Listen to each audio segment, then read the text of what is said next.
Hello అండి, నా పేరు రవిచంద్ర అండి. అది యాక్చువల్గా ఇదంతా స్పైన్, వెన్నుపూస అంటే ఇది లంబార్ స్పైన్ అంటారు.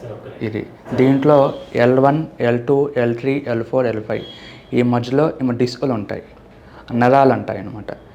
ఏంటంటే పెద్ద వయసు అయిన తర్వాత స్లోగా ఈ వెన్నుపూస అంతా డ్యామేజ్ అయిపోయి ఈ డిస్కులు అనేవి వస్తాయి, బయటకు వచ్చేస్తాయి. అవి వచ్చి ఈ నరం మీద ప్రెస్ అవుతూ ఉంటాయి. ప్రెస్ అయినప్పుడు సయాటికా పెయిన్ అంటే ఇట్లా పెయిన్ రావటం, తిమ్మిళ్ళు రావటం, ముద్దుబారినట్టుగా ఉంటుందన్నమాట. సో ఇలా 2 months అలానే పెయిన్ ఉంది అంటే అప్పుడు స్కానింగ్ తీయించుకోవాలి. MRI స్కాన్ తీయించుకుంటే ఇవన్నీ డిస్కులు కొంచెం బాగా బయటికి వస్తే ఆపరేషన్ అవసరం పడుతుంది. అది ఆపరేషన్ అయిన తర్వాత ఎన్ని రోజులకి రికవర్ అయ్యే ఛాన్సెస్? ఆపరేషన్ అయిన తర్వాత అంటే అసలు యాక్చువల్గా స్పైన్ ఆపరేషన్ ఏం చేస్తామంటే ఇది లామినా అంటారు. ఈ పార్ట్ మొత్తం తీసేస్తాం. ఇది తీసేస్తే కొంచెం నరం మీద అది ప్రెస్ అవ్వకుండా ఉంటుంది, ప్రెషర్ ఉండదు. అప్పుడు ఆ పెయిన్ రిలీఫ్ అవుతుంది. పెయిన్ రిలీఫ్ అయినప్పుడు ఆ సిమ్టమ్స్ అన్నీ ఉండవు, తగ్గిపోతాయి. ఆపరేషన్ అయిన తర్వాత 1 month 2 months హాస్పిటల్లో అయితే 2-3 days ఉంటే చాలు.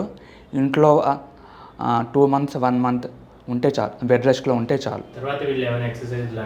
ఎక్సర్సైజెస్ చేసుకోవాలి.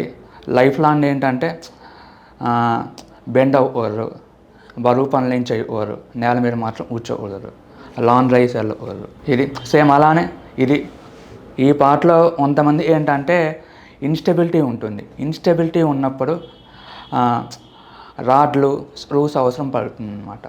అది డిపెండ్స్ ఆన్ ద MRI బట్టి. ఇలాంటి ఇష్యూస్ రాకుండా ఉండాలంటే లైఫ్ స్టైల్లో అంటే ఫర్ ఎగ్జాంపుల్ ఈ రోజుల్లో సాఫ్ట్వేర్ వాళ్ళందరికీ ఇలాంటివి వస్తున్నాయి. అలా సో ఏంటంటే వాళ్ళు చేసే ల్యాప్టాప్ పని మీద 1 hour అయిన తర్వాత లేచి కొంచెం ఫ్రీ అవ్వటం అలా ఉండాలి. పర్సిస్టెంట్గా 5 hours అలా అని చేయకుండా, పని లేకుండా 1 hour లేచి కొంచెం ఫ్రీ అవ్వటం, 10 minutes అలా రావటం అలా చేస్తూ ఉండాలి. పర్సిస్టెంట్గా అలా చేయకుండా ఉంటే చాలు, లాంగ్ డ్రైవ్ వెళ్ళకూడదు. అది